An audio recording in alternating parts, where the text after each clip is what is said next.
Welcome to the Agoura Hills City Council meeting. This meeting is being conducted in person in the council chambers and also by utilizing video conferencing. Please silence all cell phones and other electronic devices and do not access Zoom during the live meeting as it will cause interference with the audio-visual system in the council chambers. Tonight's meeting may be viewed on Zoom via the link on the agenda, by live stream, on YouTube by entering Agoura Hills City Council meeting in your browser and clicking on the link for April 26, 2023, or view the live or archived meeting on the city's website at agourahillscity.org and click on the Watch Meetings Online button. I will now defer to the city clerk. Thank you, Mayor Anstead. There will be an opportunity for the public to speak on any item listed on the agenda. Any person in the council chambers who wishes to speak or submit a written comment is requested to complete a public comment card for each item and submit it to the city clerk prior to the public comment portion of the item. Comments submitted at the meeting will be provided to the city council for review and filed with the official record. For any person participating remotely, written public comments are requested to be emailed by 4 p.m. today and distributed to the city council in advance of the meeting. To request to speak during public comment, please click on the raise hand button on the Zoom toolbar. Request to speak must be received prior to the mayor closing the public comment portion of the item. Public testimony for all speakers is limited to 3 minutes per speaker. Written public comments will not be read aloud by the city clerk.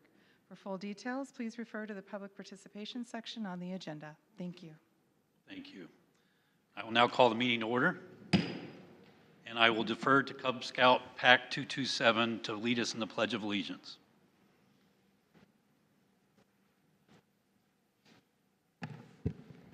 Will the audience please rise? Color guard, advance.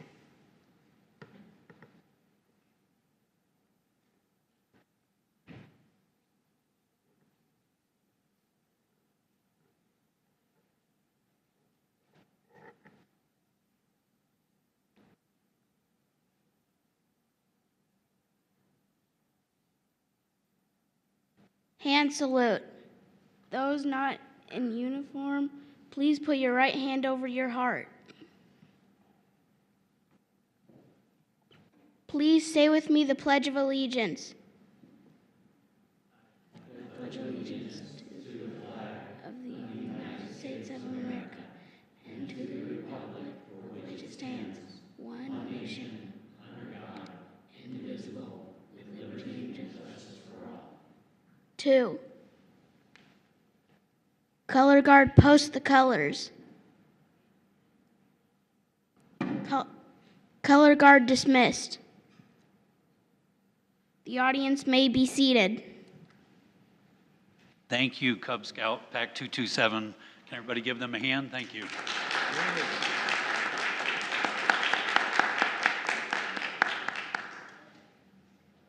Thank you again. I'll now defer to the city clerk for a roll call vote, or roll call, excuse me. Good evening. Councilmember Lopez? Here. Let the record reflect that Councilmember Sylvester is absent. Councilmember Wolf? Present. Mayor Pro Tem Buckley Weber? Present. Mayor Anstead? Present. Mayor Anstead, you have a quorum. Thank you. There was no closed session held this evening. We'll now move to the approval of the agenda. Will the maker of the motion and the second to approve the agenda please state your names? Mayor Pro Tem Buckley Weber moves to approve tonight's agenda. Thank you. I'll second. This is Deborah Klein Lopez. Thank you. I'll now defer to the city clerk for a roll call vote. Councilmember Lopez? Aye. Councilmember Wolf? Aye. Mayor Pro Tem Buckley Weber? Aye. Mayor Anstead? Aye. Mayor Anstead, you have approval 4-0. Thank you very much. We now like to have some presentations, and actually I'd like to ask former Planning Commissioner Murtaza Mogri to approach.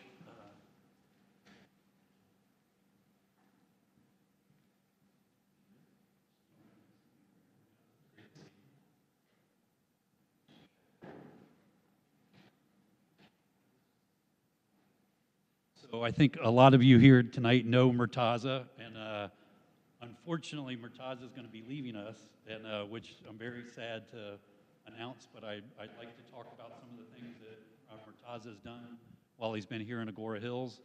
And so Murtaza, I want to recognize you for your exceptional service and leadership on the Agoura Hills Planning Commission. Murtaza's leadership and service goes all the way back to his childhood. In high school, Murtaza worked hard with the Scouts and became a proud Eagle Scout before graduating.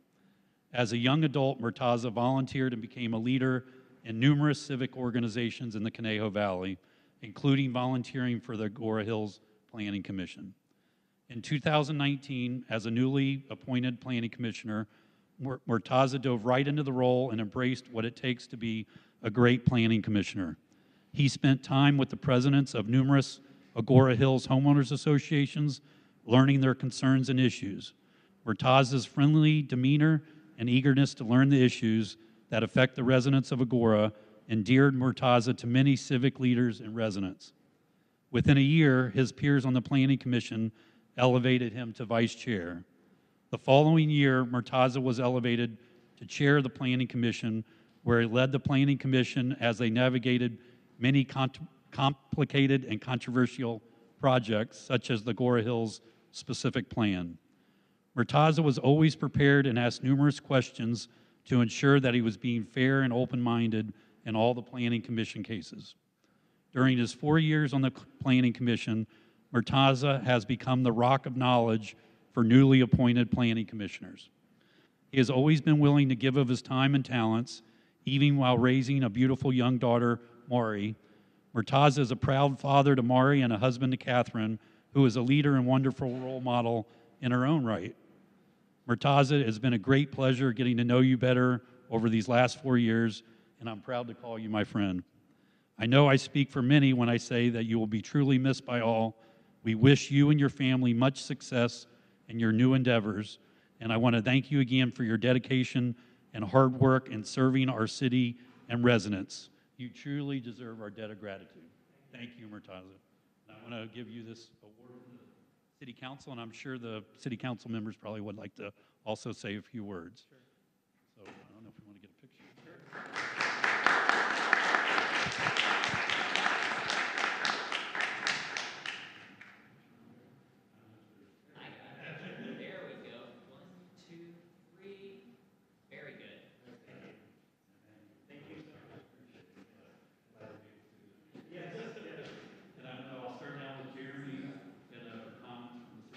Thank you, Mayor. This is so bittersweet. Murtaza, you and I started on the Planning Commission together, and we served together for 4 years. And you've just been such an integral part of this community, and you will be sorely missed. And I thank you so much for our friendship, for your civic engagement, for getting people involved in the community, and always showing up. At any event, you were there. You provided your good attitude and your willingness to get involved in the community, and you'll be missed. And I know that hopefully you'll be back here soon. Sending a lot of love to you and your beautiful family, and I will miss having you in Agoura. So thank you for being such a good friend. Really appreciate you. Murtaza, we thought that the best gift for someone who's trying to pack up and move his house would be this big, heavy, souvenir to take with you, is to wrap up and take up a lot of space. So we really wanted to make sure you remembered us as you're packing up. But certainly to echo Councilmember Wolf's comments, I don't think I've ever met anyone who has moved here and gotten so involved on so many levels so quickly.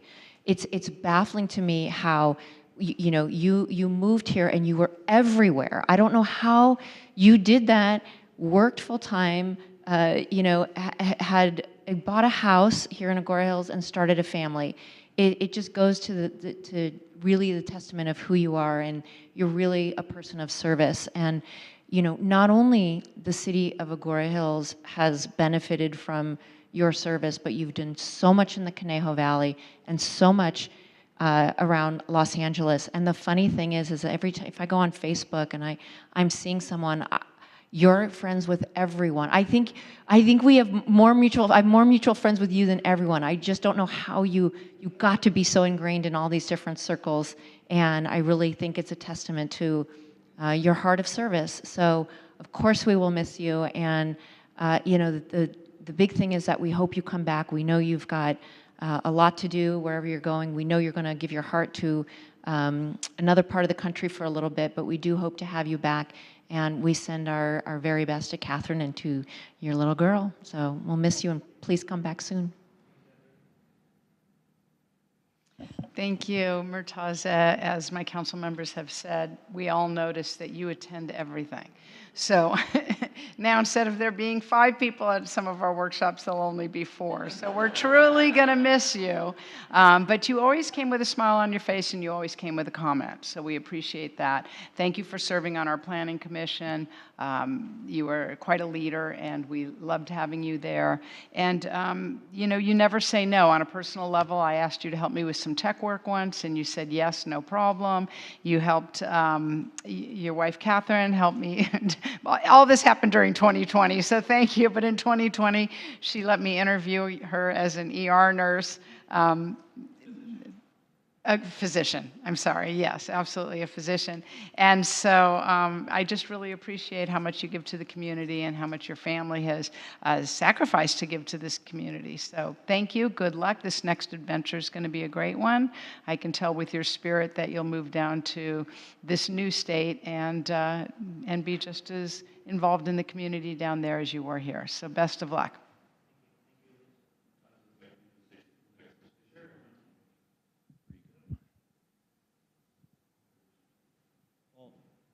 First of all, thank you all, and it's been wonderful being on the Planning Commission here, meeting the community, meeting all the members, the residents here, the HOAs, and getting to know all of you, both the City Council members and the Planning Commissioners. And as I think Chris noted, we're not just colleagues here on the Commission and the City Council. We're friends.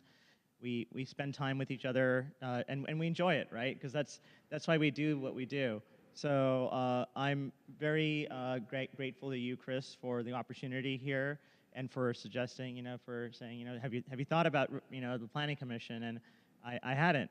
So it was that was a conversation election night at like 10 p.m. And I was like, you know what? Maybe I'll think about it. Back in 2018, and here we are today. I don't think I was thinking then, when we bought our house in 19, that we'd be spending time moving to West Memphis, Arkansas, but it's going to be exciting. And I really love my in-laws there, and I'm grateful to get to spend time with them and have my little baby spend time with them as well. So also thank you to my wife, who's been by my side throughout all this. I mean, there's all that time that I'm spending at events and, planning commission activities, meeting the residents, talking to the residents, getting feedback. I'm not spending time with her, so I'm thankful for her willingness to let me go out and do that. And I'm again grateful for our city staff too. Thank you. It's been wonderful working with you. I will miss you all, and the residents of this great town. I think when I moved here and as I lived here, I knew it was an amazing place. But it's not until you think about leaving that you realize that this is truly the good life. It's just absolutely beautiful. And it's not just the beauty, it's not just the great schools, it's the creature comforts too. We've got 2, large airports nearby that we can get anywhere in the world. And it's things like that that you don't really realize until you have to move. And so, take care of it. I'm hoping to be back. And please, I cherish this city, this Conejo Valley, and I look forward to seeing it again soon. So thank you. Thank you, everybody. Take care.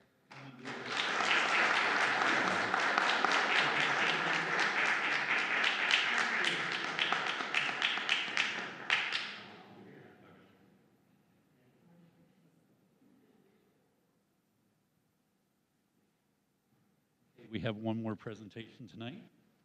And the presentation is for Donate Life. So tonight, on behalf of the City Council, I have the pleasure of presenting a proclamation honoring April as National DMV Donate Life Month.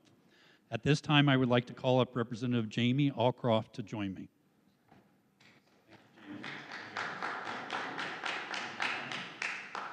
So organ, eye, tissue, marrow, and blood donation are life-giving acts and recognized worldwide as expression of compassion to those in need. More than 100,000 individuals nationwide and more than 20,000 in California are currently on the national organ transplant waiting list, and on average, 17 people die each day while waiting. The need for donated organs is especially urgent in the Hispanic, Latino, and African American communities. Donation of tissue can save and heal the lives of more than 75 others, and a single individual's donation of the heart, lung, liver, kidneys, pancreas, and small intestine can save up to 8 lives. Organ donors saved more than 42,000 lives last year, the most ever. Any person can register to be an organ, eye, and tissue donor regardless of age or medical conditions. Being a registered donor does not impact the quality of life saving medical care a person receives in an emergency. On behalf of the City Council, in recognition of Donate Life Month, I would like to present this proclamation to you, proclaiming the month of April 2023 as DMV Donate Life Month in the City of Agoura Hills, and encourage all residents to check yes when applying for or renewing their driver's license or ID card at the DMV. Mr. Alcroft, I want to present you with the certificate, and I'd like you to say a few words. That's what you got.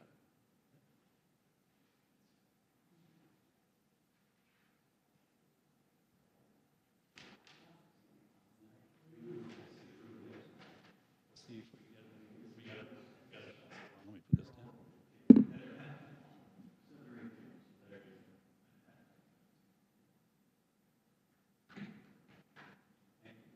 All right, I wanted to leave the majority of the talking to you, and so I really appreciate you being here, and I'd like you to kind of describe a little bit more about how we can make sure that we donate our organs to people in need. You got it. Thank you very much, Honorable Mayor, Honorable City Council members. About 6 years ago, I had a change of heart. I got a 46-year-old heart from a miraculous donor who brought me life again.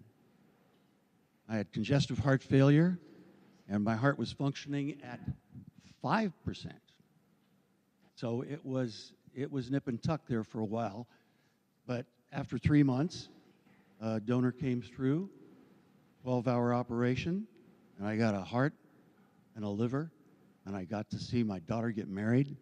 I got to meet my grandchild. I got to see my other daughter perform at Staples Center. Life is so good, so good. And I thank my donor every day. The only frustration I've had with being a recipient is that we don't thank the people who have made the commitment and had the compassion to become donors and get that little pink spot on your driver's license. So I'm starting what I hope to be a campaign to catch on at the premier comedy club in the United States, the Comedy Magic Club in Hermosa Beach. I've struck a deal with them where the first Thursday of every month is free to donors. So what that does is it raises awareness in the audience of donorship. It gets people talking about it. It gets people realizing that they can really make a difference. When they pass, they can give life. Now, you're never too old. You're never too old. Jay Leno, when he burned his face recently, he got old skin. Because old skin doesn't stretch back, doesn't snap back and cause pain to burn victims. So there's so many things that in the 6 years I've had this new heart, it's become the most sensible form of recycling I've ever heard of. You know, why waste those wonderful organs that can give life to people who become gravely ill? So I have a 46-year-old heart.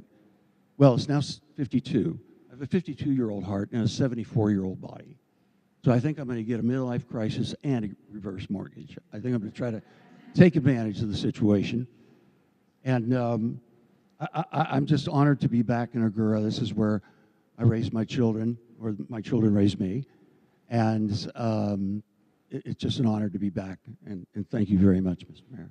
Appreciate that very much. Oh, and Haley Kyoko is my daughter. She graduated from Agoura High School, and she just sold out a European tour. She's back. She's in Orlando to a sold-out show tomorrow. And if any of you remember her from Agoura High School, she's going to be at the Wiltern May 16th. There we go. I had to do that. A plug. I had to do a plug. Thank you very much. Really appreciate it.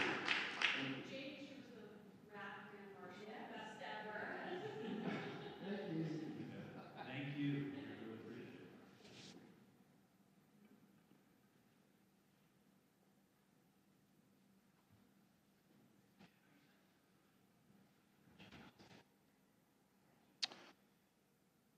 Okay, we're going to move on to intergovernmental special purpose committee and departmental reports. First, I think we have a presentation from the Greater Conejo Valley Chamber of Commerce from Adam Haverstock. Thank you, Mayor Anstead and council members. My name is Adam Haverstock, and I'm the Director of Government Affairs and Tourism at the Greater Conejo Valley Chamber of Commerce, here with a few updates from your chamber. First, the Chamber's annual awards gala is coming up on Friday, May 19th. It's going to be held at America's Teaching Zoo at Moorpark College. And at the gala, we will be recognizing honorees in several categories. Our Business and Small Business of the Year, which are Westlake Village BioPartners and Mingeo, respectively. Our Man and Woman of the Year, which are Thousand Oaks Councilmember Al Adam and Vanessa Bechtel from Ventura County Community Foundation. Our Nonprofit of the Year is Manna Food Bank, and Volunteer of the Year is Tim Harrington from Many Mansions. More information about this event and tickets are on the Chamber's event calendar on our website, conejochamber.org. We are now accepting nominations for this year's 40 Under 40 Awards. This award is given out to individuals under 40 years of age who live or work in Conejo Valley and are doing amazing things in our community. The nomination form is under the Events tab on the Chamber website, so it's pretty easy to find. And there's no limit on the number of nominations a person can make. You can self-nominate if you choose to, and the winners do not need to be chamber members. In fact, most of them are not. Nominations will be open until Friday, May 24th, and then the recognition event will be in July. Next, our Chamber's biggest mixer of the year is coming up. It's our annual Mixpo. It's 1/2 mixer, 1/2 business expo. So you put it together, it's a Mixpo. And it's going to be on Wednesday, June 14th at Los Robles Greens in Thousand Oaks. And unlike a normal networking mixer, businesses can also reserve a booth space, and attendees can get information about local businesses. They can sample food and drink, and then they can network with other business people. Again, that event is on Wednesday, June 14th, and information is at our website, conejochamber.org, but pre-registration is not required for our mixers. And then finally, I wanted to give you a few updates from Visits to Conejo Valley, the Tourism Improvement District. For the month of March, we had a revenue per room of $110, and that is a slight revenue beat. We had budgeted $105, so 110 was a little ahead. So for the first quarter of 2023, we are pretty much right on target for revenue, if not slightly ahead of where we were hoping to be. We were the official hotel partner of the Great Race of Agoura Hills on April 1st, and they had about 4,000 runners. So we were trying to quantify whether or not our outreach efforts to generate overnight stays associated with the Great Race were successful. So here's what I came up with. Last year, on the weekend of the Great Race, the revenue per room was $133. This year was $161. So that means it was a 21% increase year over year for the revenue generated from our hotels on Great Race weekend. So we think that's pretty successful. Coming up, the TID is going to be the official hotel partner of the Wild Oaks Country Music Festival, which is going to be at Conejo Creek Park South in Thousand Oaks on Saturday, June 3rd. Among other things, we are arranging for some big influencers to attend and develop content. We haven't signed any contracts yet, so I can't tell you who they are, but we have some really cool stuff in the works there. Thank you. That does conclude my comments this evening. I would be happy to answer any questions. Thank you. Does staff or does City Council have any questions? No? Yep. Mayor Pro Tem Thank you, Buckley Whitmer. thank you, Mr. Mayor.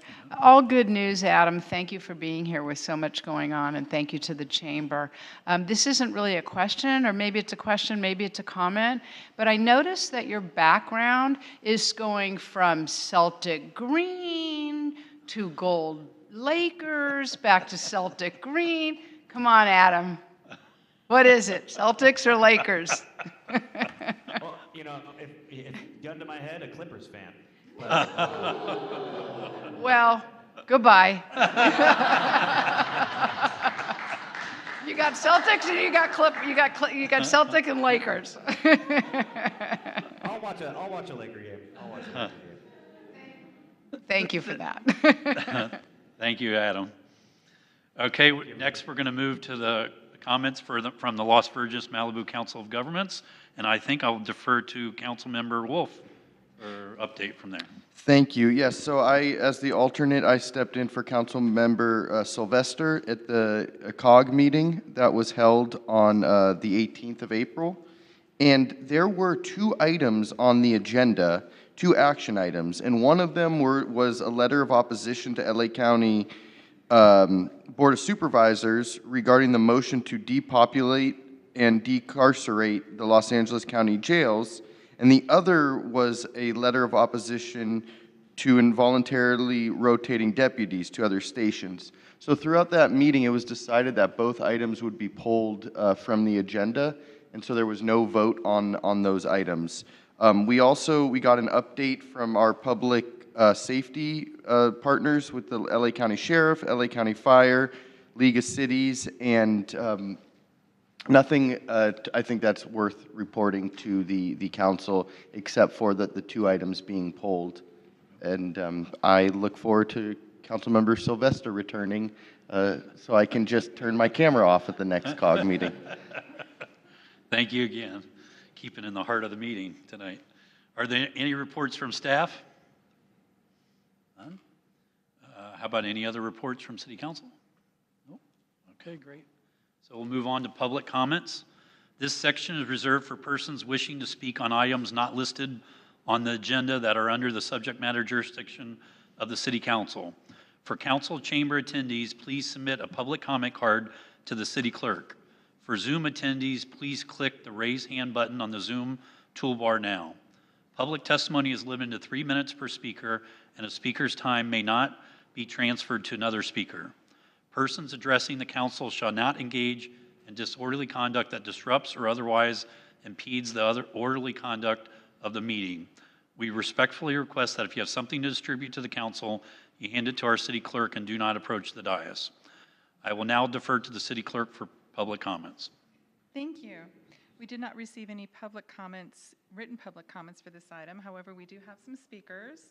John Ascension, followed by Ben Suber.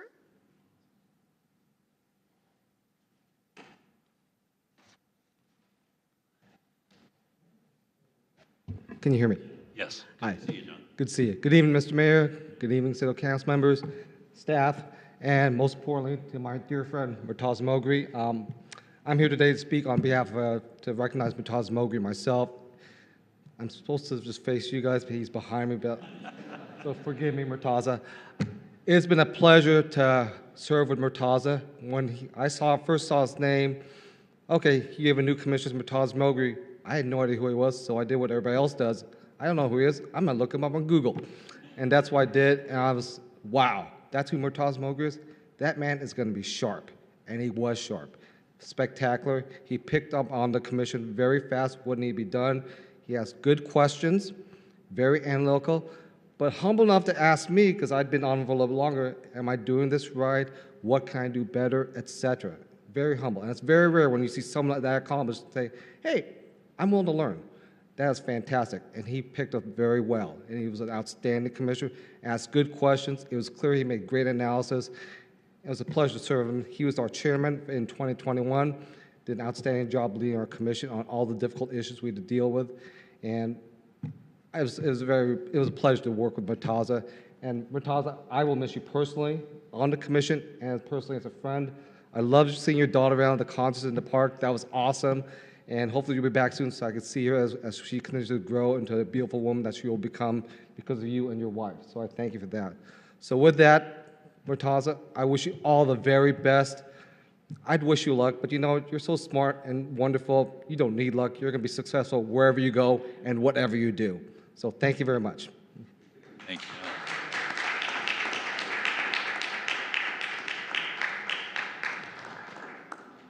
Our next speaker is Ben Suber, followed by Gabriel Alberian. All righty. Well, good evening, Mayor Anstead, City Council, staff, and the City of Agoura Hills. First of all, what a bittersweet occasion with past Commissioner Mowgri leaving the City of Agoura Hills, too. And I echo all the comments that have been made, too, where as somebody who has now lived here for 4 years as of May 10th, past Commissioner Mowgri has been a great influence on me as a volunteer here in the City of Agoura Hills, too. And that's actually the reason why I'm up here on the dais tonight, too, is because we do have another major volunteer opportunity coming up. It is on Saturday, May 6th, and it is Community Service Days, too, where we have a number of opportunities that are coming up here, too. So if you are interested, if you are lamenting missing out on an Earth Day opportunity, I can guarantee you there's plenty of trash pickup because that's one of the opportunities. There are so many opportunities. Go to the City of Agoura Hills website to sign up and to repeat what I said back at Creek Cleanup, which is coming up on Saturday, September 9th. Go big because if you're going to miss out on this, there's always that coming up. It's going to be not this Saturday, but next Saturday. That Community Service Days is going to be coming around too. So we need volunteers too. If you have friends who want to volunteer, please come out and volunteer. We need all the volunteers we can get here tonight. It is such a fun event, too, and I am looking forward to seeing you all out there, too. And if you can't make it on May 6th, mark your calendars for September 9th. I can guarantee you that the Creek Cleanup is going to be a fun and spectacular experience, bar none. So on that note, that's another reason why I love being a volunteer here in the City of Agoura Hills. So, past Commissioner Mowgri, thank you for everything, too, and for being such a great influence. And on that note, I hope to see you all on Saturday, May 6th, out at Chumash Park, Morrison Park, and Old Agoura Park, too, for what will be a fun and great 3 hours from 9 to noon. Thank you. Thank you, Ben. That's awesome. Our next speaker is Gabriel Alberian. Hi, Mr. Mayor, council members. My name is Gabriel Alberian, and first I have to start and say how inspiring to really foster a great sense of community and volunteering here in the community. And I congratulate the City Council and the volunteers who've stepped up in a big way. I'm the board president of Westlake Point HOA in Westlake Village, and neighboring Westlake Village. And I come to you because our community had a huge problem last year. Our insurance premiums in our community went from $60,000 to $624,000, a 1,000% increase. I come to you as a neighboring, the president of a neighboring community, because we only found a solution through speaking to another neighboring community of ours in Westlake Village. That HOA president was able to provide us with a template for success, and we were able to mitigate this loss that we were having because we were on the brink of bankruptcy. Now what I'm hearing from many other communities is that they're facing the same crisis. So I, in the spirit of volunteering, created what I'm coining as the President's Council. I reached out to the city managers of Westlake Village, Agoura Hills, Thousand Oaks, Calabasas, and beyond. And with Ramiro's help, I was able to get some of the contacts from the Agoura Hills communities, which I'm grateful for. At this event on April 15th, which I hosted, Assemblymember Irwin was in attendance and was kind enough to bring a representative from the California Insurance Commissioner's Office. 35 HOAs from around the Conejo Valley attended this event, and we had two really big learning points. One was the California Insurance Commissioner's Office is going to be releasing a fire hazard score to homeowners, to policy owners. This will come through their agents or through their companies. This will show your score that insurance companies score your insurance rates on and provide more visibility. More important, they are launching this Safer from Wildfires initiative. It's basically showing homeowners how they can better prevent fires from happening by having more responsible roofing habits, venting, landscaping, and such. And that will, in effect, help this hazard score that they are releasing. And also, by increasing these hazard items, by the hardening items, you'll get a decrease in your insurance premium. In addition to doing this, we're continuing the conversation with HOAs, and the program is expanding. And we're doing it by introducing communities to the Fire Safe program, which is very prevalent in Ventura and LA County, but we need more of our communities to become more certified in that. I'm going to also ask cities in the respective cities that I've mentioned to take part in the Fire Risk Reduction Community Program. I feel that there's something that we can all do together.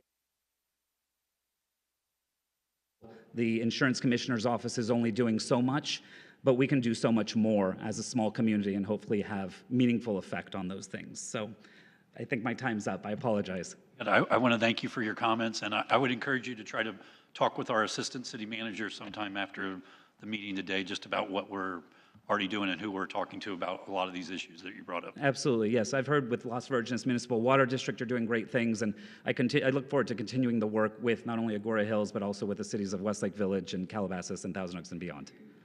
Thank you very much. Thank you. Thank you. That's the last of our in-person testimony. Now we'll now defer to see if there's any remote participants. Amber? Thank you, Mayor Anstead. No hands are raised to speak on this item. Okay, thank you very much. We'll now move to the consent calendar. This section is reserved for persons wishing to speak on items on the consent calendar. For council chamber attendees, please submit a public comment card to the city clerk. For Zoom attendees, please click the raise hand button on the Zoom toolbar now. Public testimony is limited to 3 minutes per speaker, and the speaker's time may not be transferred to another speaker. We respectfully request that if you have something to distribute to the council, you hand it to our city clerk and do not approach the dais. I will now defer to the city clerk for public comments. Thank you. No written public comments have been received and no speaker cards have been submitted. We'll now defer to staff for any remote participants. Thank you, Mayor Anstead. No hands are raised to speak on this item. Okay, thank you. Are there any questions from the city council on the consent calendar? None? Seeing none, I will now call for a motion and a second to adopt the consent calendar. Will the maker of the motion and second state your names? Councilmember Wolf, and I'll make a motion. Thank you. Mayor Councilmember Pro Wolf. Tem Buckley Weber seconds the motion. Thank you. I'll now defer to the city clerk for a roll call. Councilmember Lopez? Aye. Councilmember Wolf? Aye. Mayor Pro Tem Buckley Weber? Aye. Mayor Anstead? Aye. Mayor Anstead, you have approval 4-0. Thank you. Our next item is a discussion action item, or the item is a discussion to consider approval of a letter of opposition to the involuntary deputy rotation plan as outlined in the report and recommendations of the special counsel to the Sheriff Civilian Oversight Commission regarding deputy gangs and deputy cliques in the Los Angeles County Sheriff's Department. I will now defer to the Assistant City Manager, Ramiro Adeva, for the staff presentation. Thank you so much. Good evening, Honorable Mayor and council members. Tonight we are asking the council to consider approving a letter of opposition to the involuntary deputy rotation plan as outlined in the report and recommendations of the special counsel to the Sheriff Civilian Oversight Commission regarding deputy gangs and deputy cliques in the LA County Sheriff's Department. For a little bit of background, as noted in the report, the concerns of deputy gangs and cliques within the Los Angeles County Sheriff's Department, it actually dates back decades to the early 1970s. As part of an ongoing effort to deal with this important issue, a report was prepared by special counsel to the Sheriff's Civilian Oversight Commission. The purpose of the report was twofold. First, the report sought to determine if deputy gangs and cliques did indeed exist in the LA County Sheriff's Department. And second, the report included recommendations to eliminate deputy gangs and cliques. There was a total of 27 recommendations in the report. Tonight's item is focused specifically on one of those recommendations, which proposes to mandate involuntary rotation of deputies within a 5-year time frame. Following the release of the report in February, the Association for LA Deputy Sheriffs, otherwise known as ALADS, contacted the Las Virgenes Malibu COG about the COG cities issuing letters of opposition for this one recommendation. I would also like to note that representatives from ALADS also contacted staff about wanting to speak on this item. So I believe there may be members from ALADS in the virtual audience who may speak on this item later. So the COG discussed that each city should bring this item before their respective councils for consideration, which is why the item is before you tonight. There are some reasons to support the draft letter of opposition, which include the following, which could be compromised if deputies would be required to rotate every 5 years. One, there is a familiarity that deputies have with the agencies they serve. In our case, some examples would be an understanding of emergency evacuation challenges and routes within the city, or an intimate knowledge of hotspots for crime, or an understanding of traffic patterns, or even relationships with community members for programs like the Volunteers on Patrol. There's also the thought that deputies are more motivated to deliver exceptional service when they live close to the stations they work because they have a vested interest in their local area. That said, Captain C2 at our station also supports deputies not being rotated every 5 years. It's worth noting that the cities of Calabasas and Hidden Hills have already sent their own letters of opposition. So in summary, the recommendation before you tonight is to consider approval of a letter of opposition to the involuntary deputy rotation plan as outlined in the report and recommendations of the Special Counsel to the Sheriff Civilian Oversight Commission regarding deputy gangs and deputy cliques in the Los Angeles County Sheriff's Department. That concludes my report, and I'd be happy to answer any questions you have. Thank you. Before we move on to public comment, does any council member have questions on the staff presentation? Councilmember Lopez. Thank you. I do have a few questions. In this report, most of the recommendations are stated, they're recommendations when there is evidence of these deputy gangs being found in a department or in a station.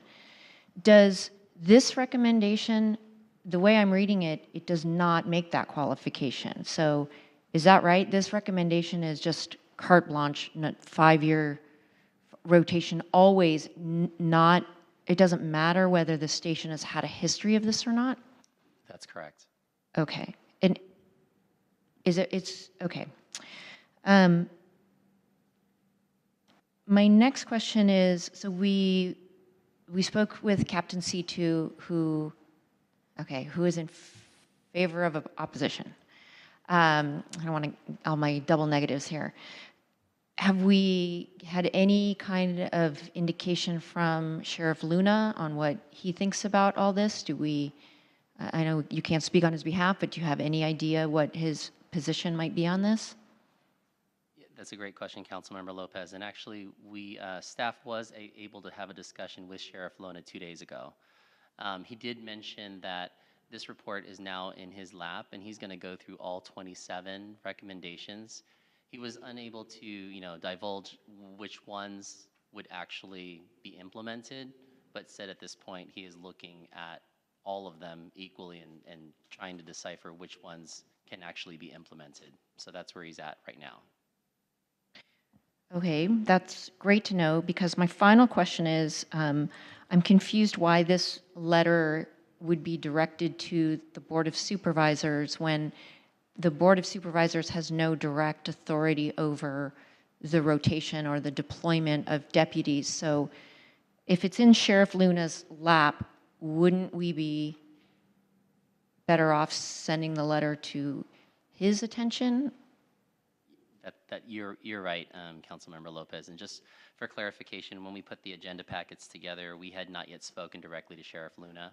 And so we were following the sort of the lead of Calabasas and Hidden Hills' letters at the time, which were attention to Supervisor Horvath. So now that we have talked to Sheriff Luna, we do recognize exactly what you said, that the letter should be more appropriately attention to the sheriff.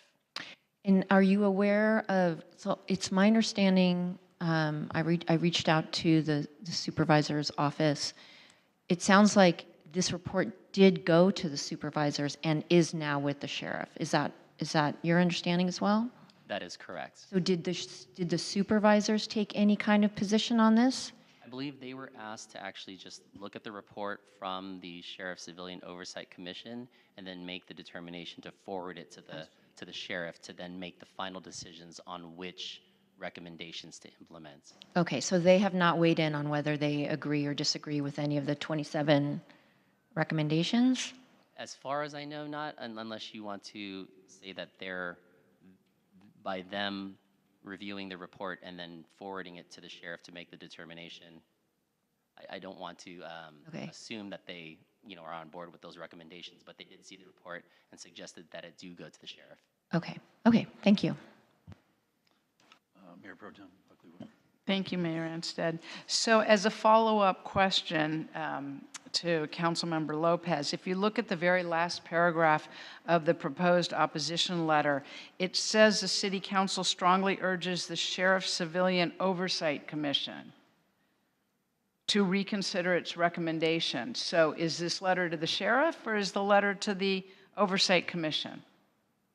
It's clearly not to the supervisor, but I just wasn't sure, because otherwise we'd be strongly urging the sheriff Right. so it just needs to be consistent. I'm not sure what the answer is. Yeah, I believe that's a good point, Mayor Pro Tem Buckley Weber, and I believe that the letter should actually be reflected as if it's going to the sheriff. Okay. Any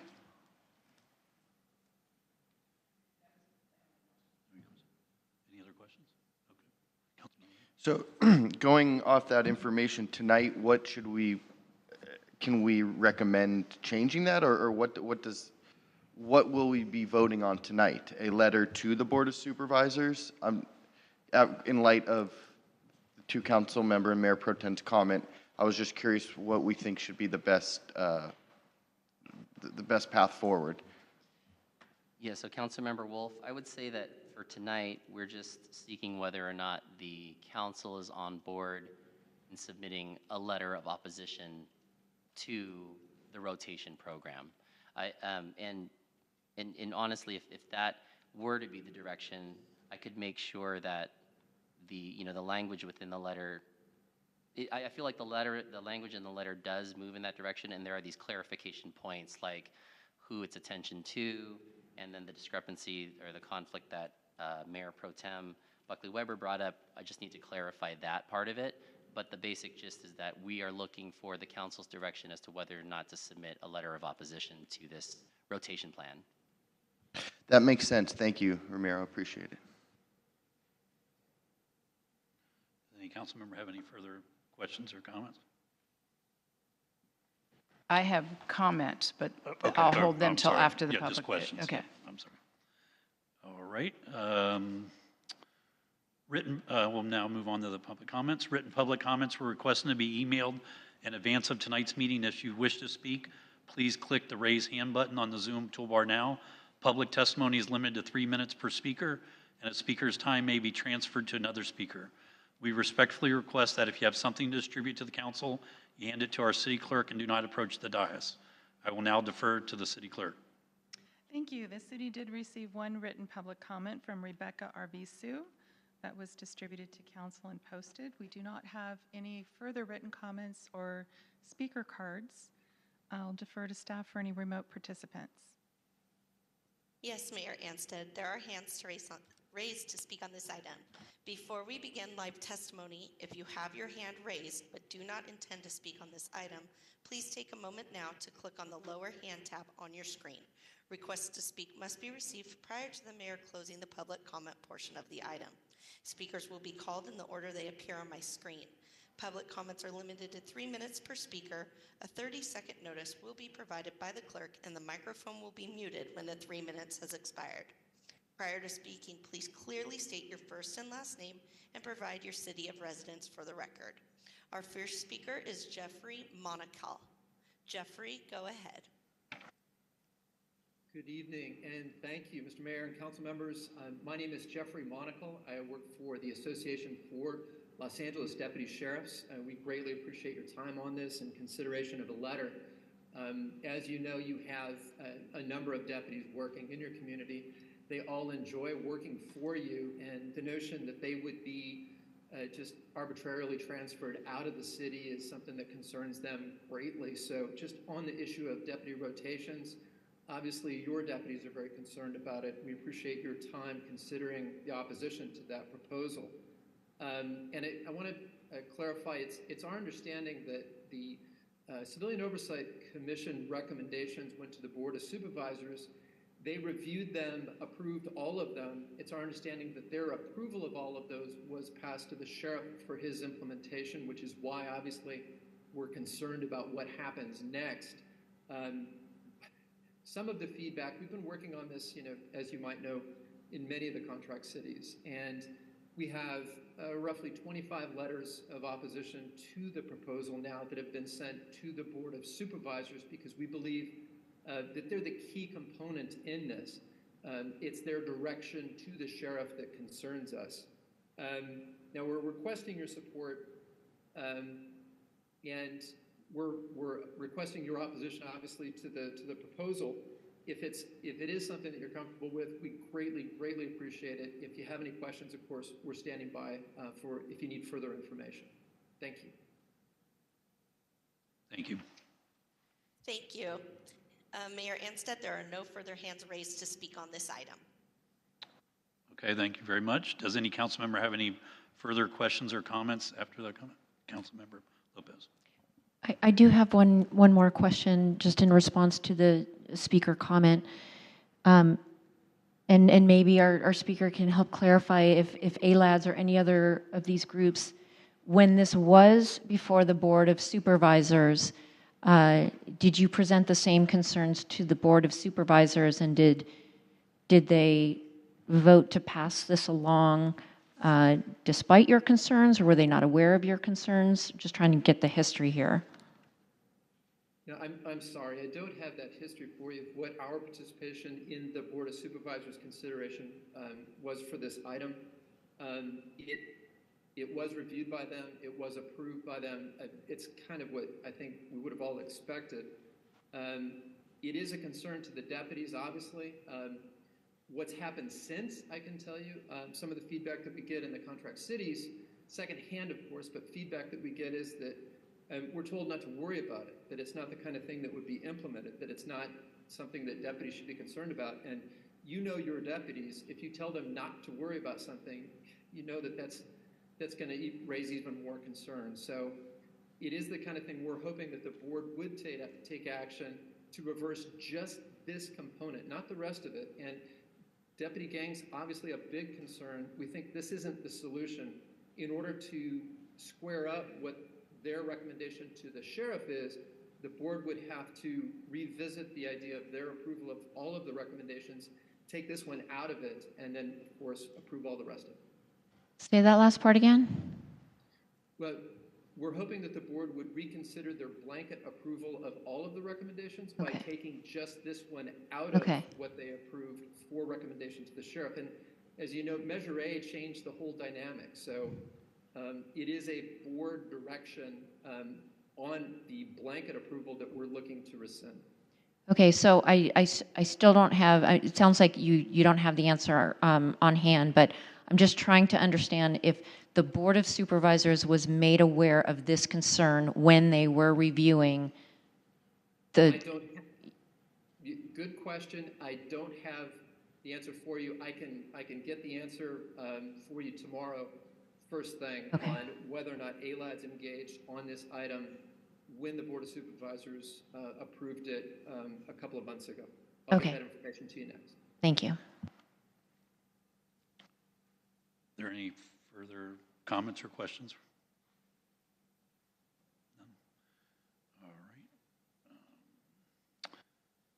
We'll now move on to deliberations.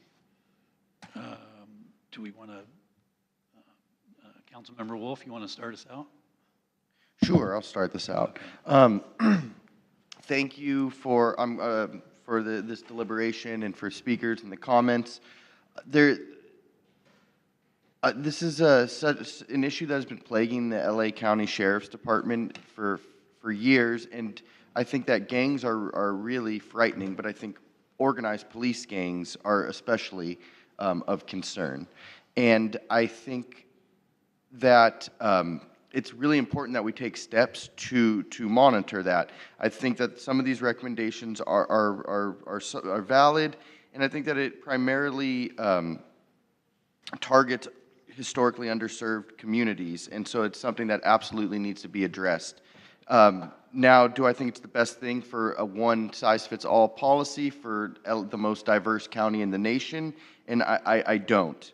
I think I'm very confident in the new leadership, LA County Sheriff, both at the sheriff and Captain C2 in the relationship that we've established, that they are taking all measures necessary to ensure that this is not occurring within Lost Hills Station, and Sheriff Luna looking at the rest of the county. I think that the Sheriff's Department is already they're having trouble staffing, and anything to continue to make it more difficult or less appealing to be in law enforcement without having the certainty of where you're going to be placed would not benefit the residents of Agoura or our overall public safety. So I am comfortable making I can make all the findings, and I support this. I appreciate the relationships that we have built with our law enforcement. I read the whole report, and I was happy to see Lost Hills was not mentioned. It's not to say that this is not an issue, but we are Agoura Hills City Council members, and I think that this is what's best for Agoura Hills. So that I think will conclude my comments. Thank you. Thank you, Councilmember Wolf. Councilmember Lopez. Thank you. The first thing I want to say is, as a resident and someone who's worked with our local sheriff's department for many years, I would be devastated if some of the relationships that we've made were suddenly pulled from us. I value those relationships, and I know our residents do as well. With that said, not everyone in LA County has those same relationships with their sheriff's department. I think we're very lucky, and yes, the Lost Hills Sheriff's Department has certainly had its challenges over the years. But as Councilmember Wolf said, particularly in light of the new leadership, both at the sheriff's and at our local station, we're very lucky. We're very lucky that we don't have that problem. And I can't say that that's true all over the county of Los Angeles. Deputy gangs and deputy cliques are a very, very real and scary thing. We live in a community where when we call our sheriffs, we feel safe, and not everybody feels that way, and that's a terrifying thing. So while I do want to do what's best by the residents of Agoura Hills, I also want to take a step back and look at the macro picture and understand that what's best for Agoura Hills may not be best for LA County, and I take that very seriously. I have a real issue that a lot of these recommendations are targeted to stations that have been plagued by gangs and cliques, and this one is not. So while I don't want our station to be broken up unnecessarily, I would also feel more comfortable if our letter of opposition was an oppose unless amended. Because as Councilmember Wolf said, you know, these one size fits all across the board, it doesn't always work. I wouldn't want to break up a station like Lost Hills if there's no recorded or investigative history of gangs happening there. But that said, I don't want opposition from a city like ours to impede real reform in other stations. I hope I'm making sense. I feel like I'm rambling, but I guess what I'm trying to say is I don't want our very narrow view of our area and our station to undermine the real problems across the county and in other stations. And so I would feel better. I also don't want to go around our Board of Supervisors without that clarification. And I also don't want to go around the will of the voters who voted in favor of Measure A. So I would feel better having that information before doing a strong oppose. I would also want to hear what Sheriff Luna has to say about all this. So my recommendation, what I would be comfortable doing is we can oppose this item, but I would feel better if we opposed it unless it were amended to say that that rotation recommendation was targeted to stations that have a problem, a documented problem of deputy gangs and cliques. I hope that makes sense. And I can clarify any council member if it didn't. Thank you. Thank you. Mayor Pro Tem Buckley Weber. Thank you, Mr. Mayor. So when I read this report, I literally was traumatized. I just couldn't even believe what I was reading, that this has been going on for 50 years.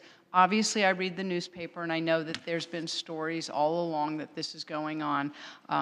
But reading an oversight committee's report that this is happening in our county, I really found traumatizing. In fact, I'm a little nervous about even speaking about it because it's so rampant in certain areas of our city. It's not. I want to disclose that I did speak to Rudy Bermudez of ALADS. I also spoke to Captain Jen Situ of Lost Hills because I'm so troubled by this, and I'm troubled by this letter for a lot of the reasons that it sounds like Councilmember Lopez might be. I don't like the wording of the letter. Because it's not just about we have such great relationships with our sheriffs. I don't find that we do, and we're really lucky to have them. My biggest fear, from what I understand, is that we may lose good deputies, and they're already short-staffed, because we all know that nobody wants to commute. And I do believe our good deputies would go into these underserved communities and do a great job and would become members of that community and take care of people, because I think that there's, well, obviously I thought it was a handful of people who were, in these gangs and cliques, and it turns out it's, a lot more than just a handful. But I do think there's really good deputies out there. We see them day in and day out, and I do believe if they did get transferred, they would do a great job in those other cities. That doesn't mean I want to lose them. I'm just saying I think that it would be hard to recruit for deputies just in general. And why would a deputy that lives out here in Thousand Oaks want to drive, none of us want to drive an hour and a half, 2 hours to get to work every day. So why would they? Instead, they might look for a job in Ventura County. So I think that because we're having a shortage of filling these positions anyways, that the timing doesn't seem right to start threatening good deputies that they may have to commute to work or else they're out. But I still don't like the language of the letter. I don't like, it's little things too. I don't like that we're CCing the whole cog. I mean, what is this? It's like, once again, we're like a community way out here, and we love our deputies. We care about what's going on in LA County. I do. I care that this is happening in our underserved communities and to people of color primarily, and it doesn't seem fair. And so I read all of the other recommendations, and frankly, this is the only one that has a little meat to it. That's a little bit of a threat. In fact, in the report, they even say that maybe just by saying that they're going to do this, it might help. I don't know if that's true, but I think that, I'm really troubled by it because I do care about these other communities. And when you tell me something's been going on for 50 years, there's a lot of recommendations for the sheriff to have oversight and this and that and take out men. And the oversight committee was a really impressive group of lawyers and other third parties, concerned citizens. So I think they did a great job, and I think they didn't take it lightly, but I find it very, very concerning. The thing that I think is most impressive in the report is on page 41, section D, that says, quote, applicable law permits disciplinary actions, including termination, based upon a deputy's joining or participating in an internal deputy clique. And that says to me, why aren't these people being fired? Why would we be just transferring them around or having oversight this and this? Why are they not being fired if this is a problem for 50 years? You know, they also, in the report, talk about that they had evidence of rotational policy played a role in breaking up the 2,000 and 3,000 boys and reducing excessive force. So there's actually evidence that it may have worked a little bit. Nevertheless, I'm scared that if we I don't even know why it's coming to us, to be perfectly honest. Why does the city of Agoura Hills have to weigh in on this one way or the other? I totally trust our new sheriff, and we had a very rough patch with our past sheriff, so I think that it can only go up with Sheriff Luna, and I know that he's been supported by a lot of people in law enforcement that I admire, so I think we're okay. I think that I completely trust Captain C2, 110%. And, you know, I honor Captain C2 and the Lost Hills Sheriff's Department and the deputies, and they're asking us to do this.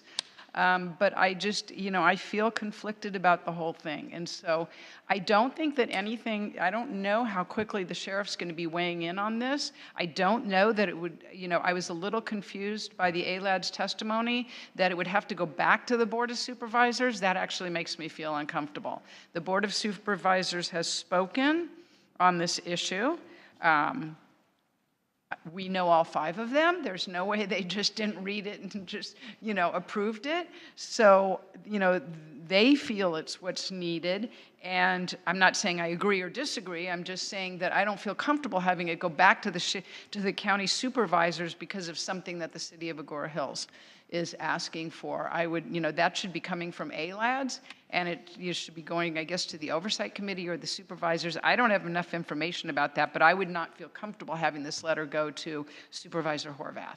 It seems to me it goes to the sheriff. I don't even feel comfortable asking the oversight committee to withdraw it. I mean, who are we? You know, so I mean, if we want to send it to anyone, it should be Sheriff Luna and say, you know, we're troubled by this. But, you know, I'd like to work on some of the language, and I know that our city attorney will say, Elise, what language do you want? So I do have a little bit prepared, but I think, I actually wrote it out, but and I admire you for that, Ms. Lee. But I just want to say that if it's not pressing, maybe we can bring it back to the next meeting and see if we can come up with a way to support Lost Hills Sheriff's Department, because I think that's important and we do have a great relationship with them, without undermining and not really even understanding, you know, Oversight Commission versus Sheriff Luna versus ALADS. You know, I'm not even sure that I completely understand. For example, one of the things that I had with the letter would be to say, all right, if you don't start firing people for this conduct, then we'd want to bring this back. And then we would want this kind of a transfer. So I'm not comfortable having it be a blanket statement without some conditions that, you know, that it's in a couple of years, it comes back to, you know, there's an oversight committee takes a fresh look at it. Is anything working? Let's see if any of those other recommendations are working, but I feel uncomfortable having a letter from the city of Agoura Hills as a blanket statement that we would oppose the transferring of agents. Ideally, I would like it to be only for the stations that have a history of these gangs and cliques, but what I've been told was that you can't have disparate treatment for one deputy over another. So if you can't do that, and I don't know if this is true, but this is what I was told by ALAD, that you wouldn't be able to move these deputies over here, good, bad, or indifferent deputies, and not move the good, bad, or indifferent deputies over here. Like you would have to have a policy where everybody got moved every 5 years so that you're not really discriminating against one deputy over another. So that's what I'd like to see it come back when we have a little more information and you know, work together on a letter that I'm happy to work on it, or that, you know, the city manager can work on, that you know, is a little less, you know, a little less lovey-dovey about it, that, that we want to see change. We want to see terminations. And we're okay with putting the rotation of deputies off until we see what really happens here. So that's my thought. And definitely take out the word cherished. These cherished and successful relationships, we sound like. I don't know. I cherish my family. I'm grateful for our officers and the relationships we have with them. We couldn't, so that's enough. That's all I have to say. Thank you. Thank you for your comments, Mayor Pro Tem. I think in my deliberations, I also want to disclose that Rudy Bermudez, the ALAD's representative, had reached out to me to talk to me about the issue as well. And I definitely read the report in its entirety, and I took notes as I was reading. And there was a lot of things too, just like a lot of the city council here have commented on, that kind of jumped out at me. But there was some of them that jumped out at me that I was surprised by, because it seemed like there was some conflicts in what the report was saying. So right up at the front of the report on page 10, when I was reading it, there was an analysis done on when they transferred, and I think Mayor Pro Temp, you brought that up a little bit, where they said they transferred gang members back, I can't remember what year it was, but they basically said they knew about these gangs and they transferred members to other centers, and it didn't change the number of members of that gang, of the sheriff's gangs. And so I think that to me was a kind of a red light, saying, well, you're saying in the report that you want to transfer on the recommendations, but you're also saying there was a history that you did try it before and it didn't stop the gangs. Well, if I can just add to that, if you, looking at page 10, is the transfers were requested transfers by deputies. Okay. So they wanted to go into these stations. And that's, they made those transfers, and so that seems to be where the difference.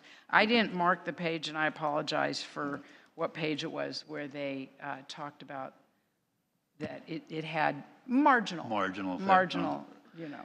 benefits. So I thought that was one interesting thing that I just wanted to point out. And then I did, obviously, one of the things that I liked about the report, that it said, again, this goes back to, I wrote down the page number, page 35, where they start talking about how any solution that the board needed to come up with, that ALADs had to be totally on board with it and had to be part of the solution if they really wanted this to work.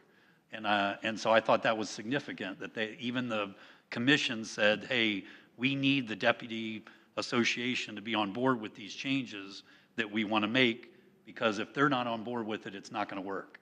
I mean, that's kind of what I felt like that said. And then the last thing actually that I wanted to make comment on, that had nothing to do with the rotation, but it has to do with all the other recommendations that were made. One of the recommendations that I really liked, that jumped out at me, that actually I was shocked at when I first learned of the deputies, and when they come into, when they first go through the academy, and then they come out of the academy. Right now in LA County, the first thing that they're assigned to is the jails. And I was shocked that was automatically where the deputies went, is into the jails, because they needed them to have enough people to have full 100% people in those jails to automatically go there after their academy. And I thought that really wasn't, for somebody that's trying to make a career out of being a policeman or a sheriff or a deputy, that to go into the jails seems like not a good thing to start someone's, because they said they lose a lot of people in the first couple years. And I think if anybody that's spent any time in the jail system, I think that we can all agree it's not the happy place to go to work every day, and it's a tough job for anybody to do it. So I thought that recommendation, actually, I really liked that recommendation, and I think that recommendation by itself may make an impact, at least on the number of deputies that stay in the police force. So I thought that was really good one that I wanted to point out while we were having this discussion. But again, going back to the rotation, we actually, this happened with Captain C2. She was assigned to a different station for a little while. We lost her for a little while here, and I think that there was a lot of people, and I remember there was comments from this city council, or from other members on the city council, that we were not pleased with that transfer, and that we really wanted to have the deputies that understood our area here in Agoura Hills. And I also, the one thing that everyone talks about on policing and what really works is, I know people always say community policing is what works. The community policing is where the residents in an area know their police officers, they know their deputies, they know them by their first name, they trust them, and they're willing to work with them. And I think that that's the whole point of where we're trying to, I thought where we were trying to get to.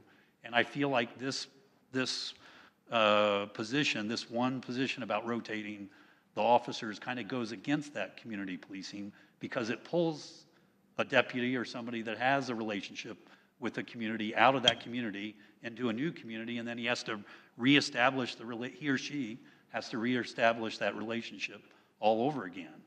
And I just think that that's not a good use of them. And I understand the issues with the gangs. Obviously, I want to stop that as well. But I just feel like this one is one that I feel is not going in the right direction. So I just my feeling is I would oppose it, and I would support the letter.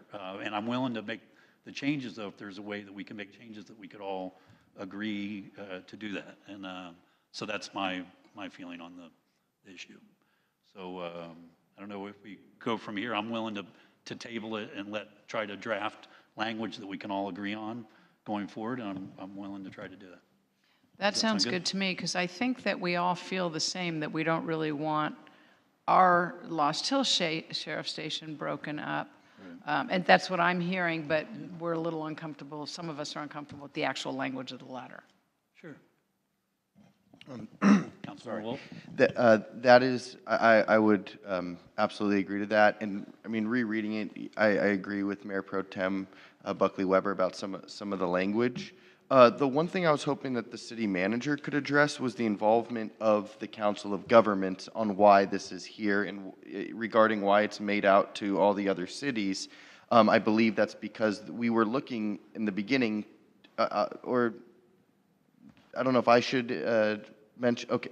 So this was on the agenda for the COG to vote, but city manager reached out and said that this is not on our legislative platform, and so we were going to pull this. We were not going to, City of Agoura was not going to, COG wanted to send a unified letter, and so we were planning on pulling it, but the item ended up getting tabled at the COG meeting. So I think that's why it's made out to all the other cities, if I'm reading that right. Nate, do you mind? Yeah, that's exactly what it was. The request came from the COG to look at it, and so we did.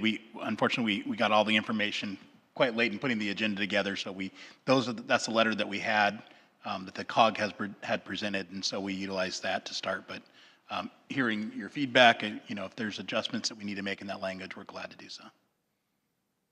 Okay, Councilmember Lopez. Happy to hear that we all seem to be in agreement on that, which I know we'll probably do formally. But I would also just ask staff, in the research that you're going to go back and do, to also, maybe speak with Barry Worth-Gervin of Supervisor Horvath's office to understand what the supervisors saw, what the supervisors voted on, what they didn't vote on, what their role is, to understand where they stand on this. It's a little bit difficult with ALADs. They're not a government agency, obviously, but they certainly play a role in this, and it's not always it's a complicated role. There's some sadly very unflattering comments about ALADs in the report that I think we need to take into consideration. So all of that, if our staff can maybe just do a little bit of a deeper dig on that, I would be more comfortable understanding. And then I guess my last request for staff is, if we were to write a letter of opinion at all on this,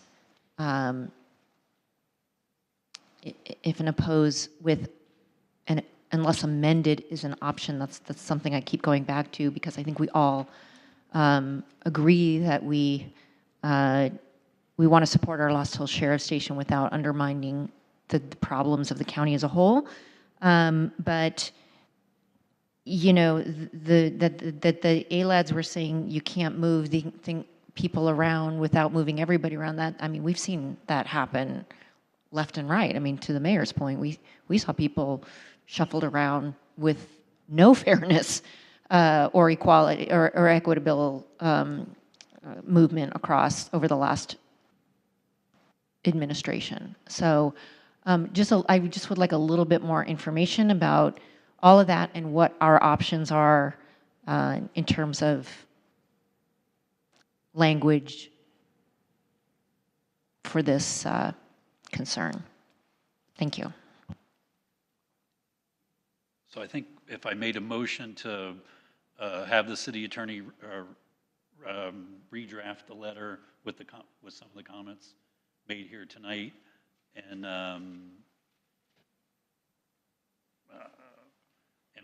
bring it back for review at the next meeting, is that enough, or do you need more?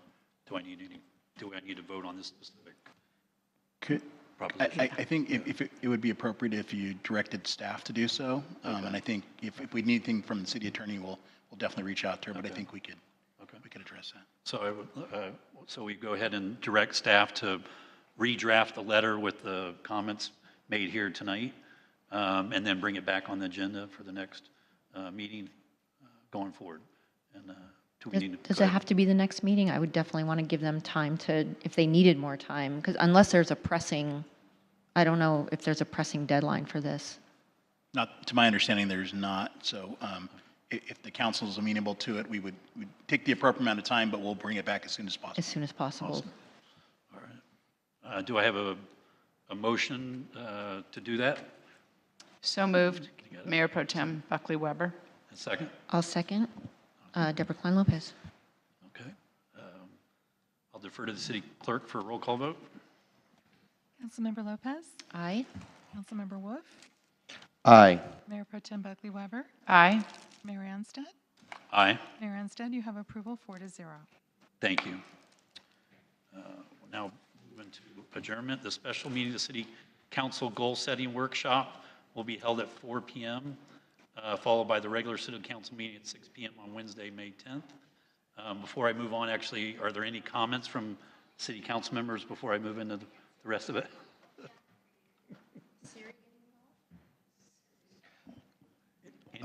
I'll start. Councilmember, go ahead. Just and then thanks. I'll continue.